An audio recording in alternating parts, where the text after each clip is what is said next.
Let's pray, everyone, and just thank the Lord today.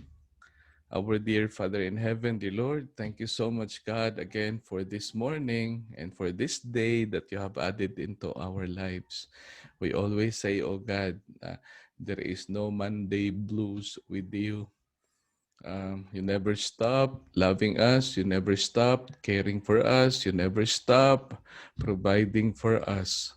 You never stop, dear Lord, showing concern to all of us.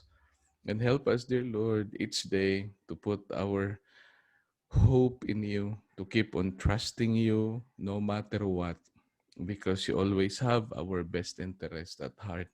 Help us, dear Lord, to obey you and help us also to be open to you, never to conceal anything to you because we're naked before you.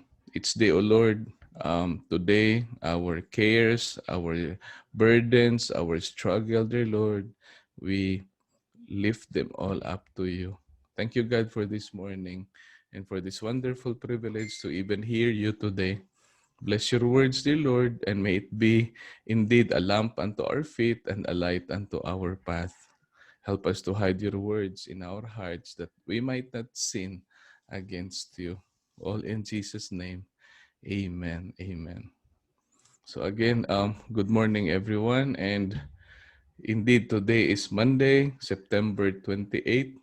And our reading today is Proverbs chapter 28 and then Micah chapter 7 hangtod 8. Today I'd like to talk about what does the Lord require of us, no? Unsa man gyud gina-expect ni God from us? Because there's so many things now we can think about of what God wants us to do sa life. But the truth is there are a lot of specifics, no? Daghan kaayo. Um, mga pipila nga very very important kay God.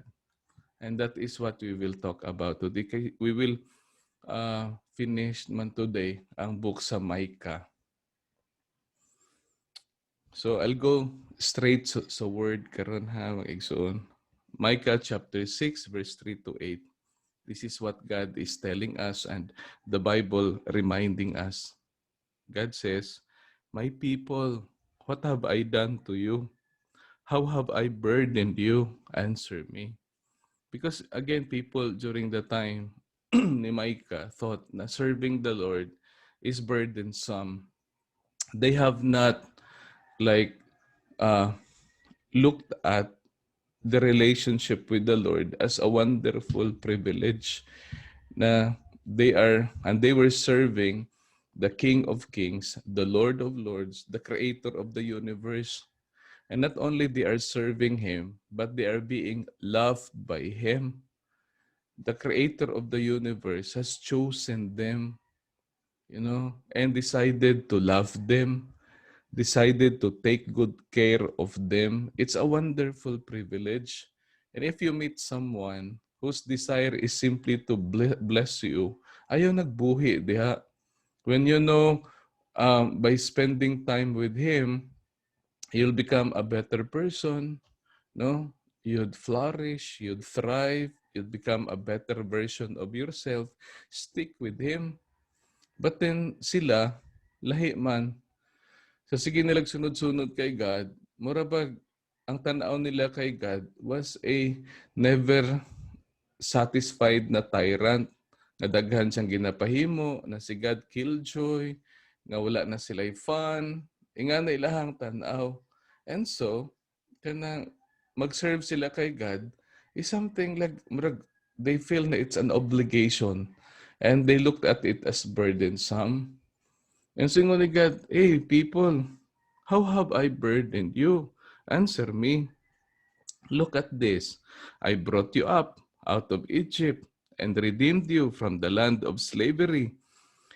I sent Moses to lead you, also Aaron and Miriam.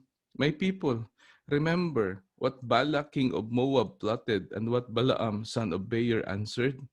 Remember your journey from Shittim to Gilgal, that you may know the righteous acts of the Lord. Have you not remembered, my people, where you were before and the kind of life that you have lived? All of you were slaves, Egypt, and life was miserable for you there. Have you not remembered that? And then I saved you. I delivered you out of slavery. And I walked along with you. I have provided you dito sa wilderness. I provided you with leaders to lead you and guide you. Uh, I have provided you with what you have been needing. And there were a lot of people who threatened you. But then look, what have I done to Balak? Have you not seen what I did to Balaam? And so, why would you tell me that serving me is burdensome? Wa ba mo kakita sa ako ang mga maayong gihimo sa inyong kinabuhi? No, murag mao na ilang dialogue ni God. So, imo mo ni imong reklamo. Ako na musulti sa imong reklamo nako so that you would know. With what shall I come before the Lord and bow down before the exalted God? Shall I come before him with burnt offerings, with calves a year old? Will the Lord be pleased with 1,000 of rams, with 10,000 rivers of olive oil? Shall I offer my firstborn for my transgression, the fruit of my body for the sin of my soul?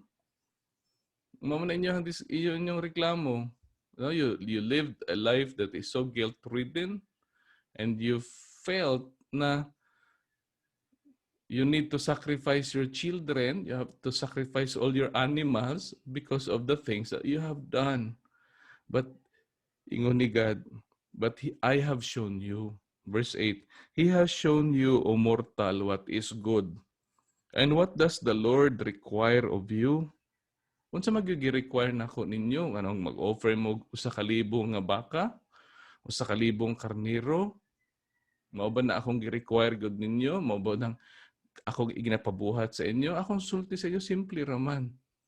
Maura man ni akong gi-require ninyo.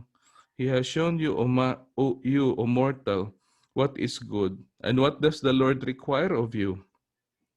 To act justly, to love mercy, and to walk humbly with your God. Tulo ra akong gi-require.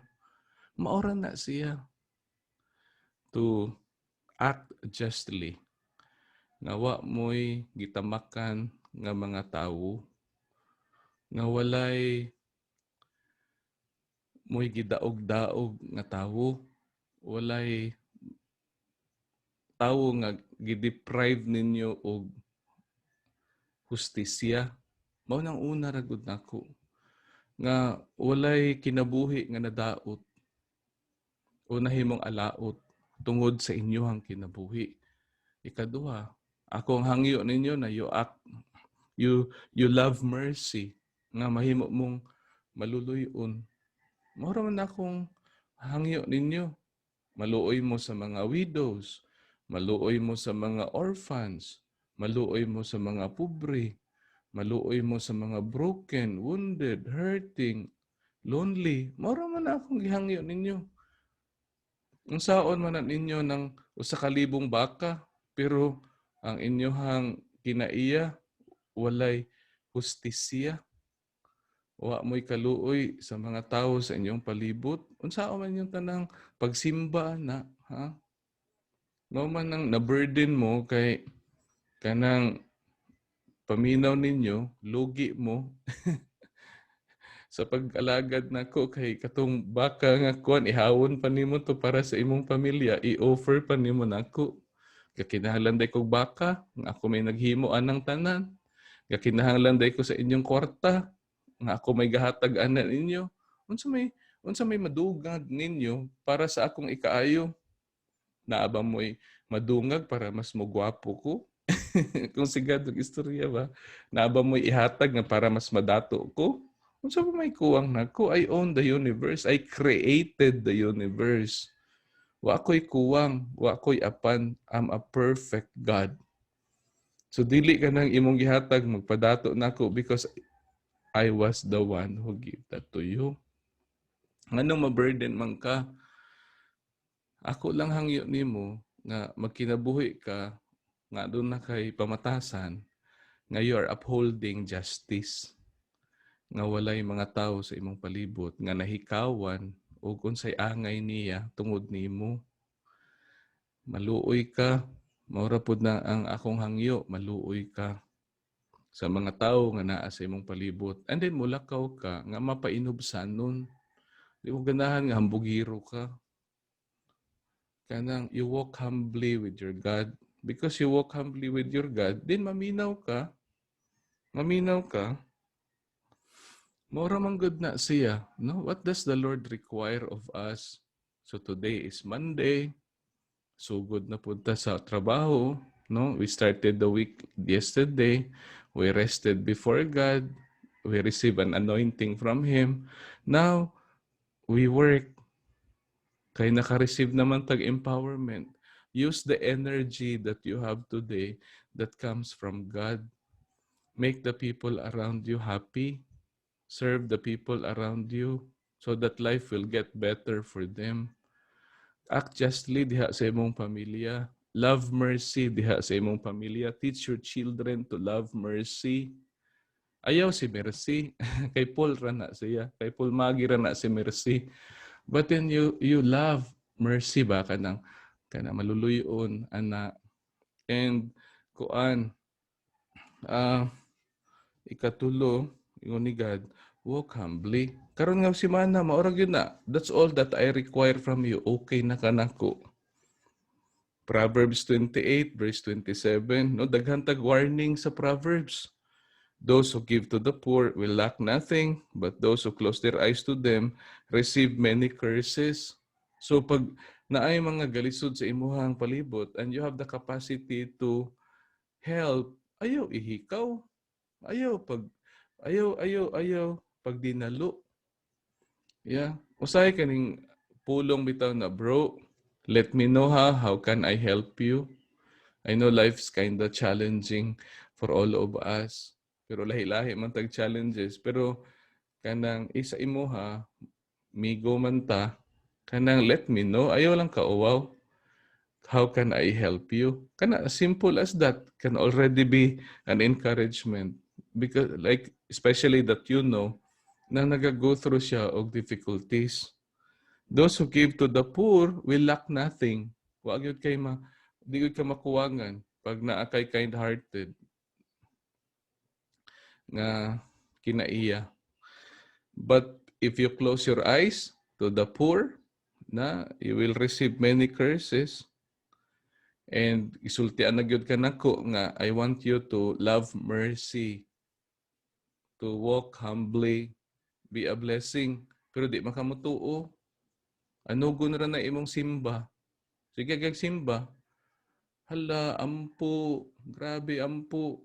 Karon, unsa may nahimo sa imong ampo, daghan pobre na nindot ang ilang kinabuhi tungod nimo. Na ay mga tao nga nahikawan sa hustisya, nga nakabaton og hustisya tungod nimo.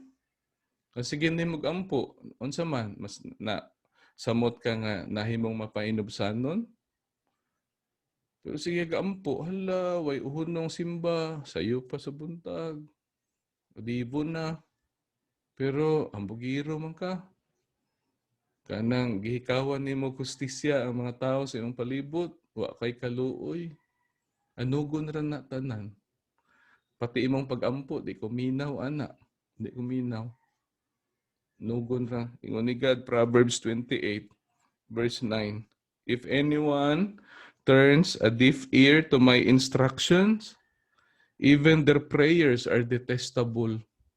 Pati na imong ampo, mabungol ko, ana. Ayaw nag-ampo. Kamang kay kaluoy. Giingnan ka nako, simple ra akong gusto. Act justly, love mercy, and walk humbly with me. Simple ra kayo nga instruction. Diha sa imong panimalay, diha mismo walay hustisya. Diha sa imong panimalay wa kay kaluoy. Giun sa nimo pag-atiman na imuhang pamilya, wa kay kaluoy. ikaw ay busing diha sa imong balay nga you terrorize everyone. Aw pati ampo nimo do di ko minaw. Isultian ka nako nga unsay buhaton di ka minaw. So if anyone turns a deaf ear to my instructions, even their prayers are detestable. Abi nato ang kinabuhi is kanang pagtuman lang pirmi sa mga balaod. Nindot man na magtuman tag balaod. Kay mahimo man tang maayo nga citizen ana. But then naaputay angay buhaton ug ang dili pagbuhat sa angay buhaton pareho ra na siya nga wa ka nagtuman og balaod. Ana ra gud ang kinabuhi, no? Ingon ni God, Proverbs 28 verse 18 to 19, the one whose walk is blameless is kept safe, but the one whose ways are perverse will fall into the pit. Those who work their land will have abundant food, but those who chase fantasies will have their fill of poverty. Today mo man na. How can we walk na way masulti ang tawo? Wala sila mabasol na to ba? Kaya nalisod mo na ka ng basulon bitaw ka, tungod nimo do, naglisod ko, tungod nimo do, na alaot ko. Kaya naway makasulti anak nimo ba, di ka maakusa anak. Kanang do, nagkiguban ko nimo, kanang wa gyud sa huna-huna nga himuong alaot imong kinabuhi. Amigo ta, ang akong tinguha nga ikaw mulambo, magmabungahon, magmalambuon, magmalipayon, magmalinawon ang imong kinabuhi. Ana. And so nindot na siya. Nasultian ka sa tawo nga salamat kayo bro ha. Tungod sa imuhang tungod sa ato ang paghigalaay, tungod sa ato ang panag-inigsuunay, kanang akong kinabuhi na bag-o. Nahimong positibo akong panglantaw, nahimong kugihan akong mga kamot, nahimo kong panalangin sa akong pamilya, nahimo kong panalangin sa komunidad. Salamat ha. Naka na. Nindot na siya. Ingon ni God, the one whose walk is blameless is kept safe. But the one whose ways are perverse will fall into the pit. Sayon ra gyud kay define ang life. Pag nakig-uban ka nako og naalaot imong kinabuhi, why ayo ang akong kinabuhi? Pero nakig-uban ka nako, mas nagmalipayon ka, mas nagmalinawon imong kinabuhi, mas nagmalambuon, you become a better version of yourself. I was able to bring out the best in you. Aw kana nindot na. Malipay si God ana. Kay God is in the businessman of building lives. Wala man si God sa business of destroying lives. Pero kung sa pagpakig-uban nimo nako na-destroy ka and you became a worst na version of yourself, mga potentialities nimo ug mga talents and abilities wala na actualize because I repressed you. Kay gi-control ka nako pag-ayo. And then I sucked everything sa imong life. Nakuyaig na ka kay ako kang giabuso. Kana way ayo akong kinabuhi. Pwede nimo ko hukman ana. So karong semana tulo ra gyud gi-require ni God sa tua. And atong paningkamutan nga mabuhat sayon ra act justly. Nga wala kay pabor-pabor karong panahon.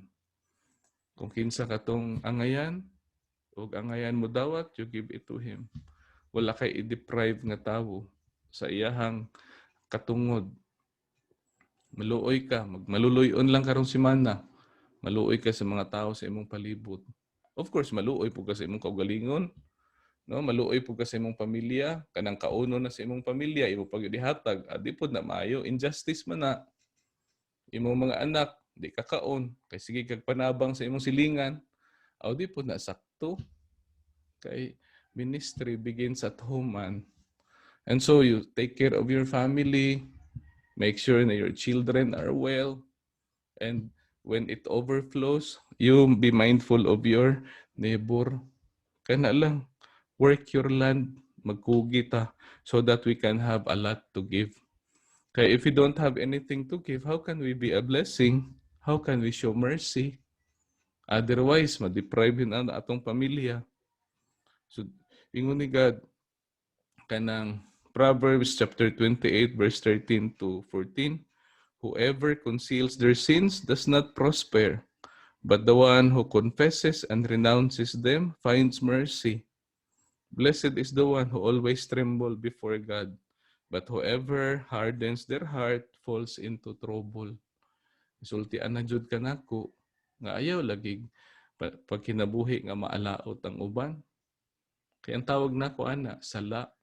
Makasala ka sa kuha, makasala ka sa imong isig katawo. Ang resulta, madisiplina ka. Pero kung naningkamot ka di makasala sa kuha, di makasala sa imong isig katawo, kay wa kay gihimong ikaalaot, ikauwaw nako, ikaalaot sa imong silingan, o di bulahan ka, kay malipay man ko, panalanginan ka pa nako, and you'll have a lot to share. So si Micah, no, human siya nakigistorya, and we're done with Micah karon. Tomorrow we'll talk about Nahum. Ingon ni Micah, now I know. Simple raman magserbisyo sa Ginoo. Wa na may daghang pangkomplikado ana. Makuha na lang ko, ingani na lang akong buhaton, ingon ni Micah. But as for me, I watch in hope for the Lord. I wait for God, my Savior. My God will hear me. Every day sa akong kinabuhi, mamihinaw na lang ko niya, oy, maghuwat na lang ko. Dili na lang ko magpaka-bright sa akong kaugalingon. Maghuwat na lang ko kung sa iyang sugo. Karong adlaw, sugo ni God, simple ra kayo. Kanang remember this, O man, what does the Lord requires of you? Tulo ra karong adlaw, karong semana, and every day sa atong life. Act justly, love mercy, and walk humbly with your God. Okay na taan na karong semana. And then pagsigig ampo. Atong ampo, iyang paminawan. Do the opposite. Nasigitag ampo, anugon ra. Di kaabot sa langit. Kay daghan na alaot tungod sa atong kinabuhi. Amen? Life is so short. Let us not make it ordinary this week because we have an extraordinary God. Let's pray. Our dear Father in heaven, dear Lord, thank you so much, God, for this morning and for this wonderful privilege to hear you today. I know when you look at us, oh Lord, we have a lot of imperfections. We're naked before you. We have this lust of the flesh. We have this lust of the eye. We have this lust of this pride of life. Dear Lord, and we come before you today. Have patience with us, O God. But dear Lord, amidst all of this, O God, there are three things that you want us to do.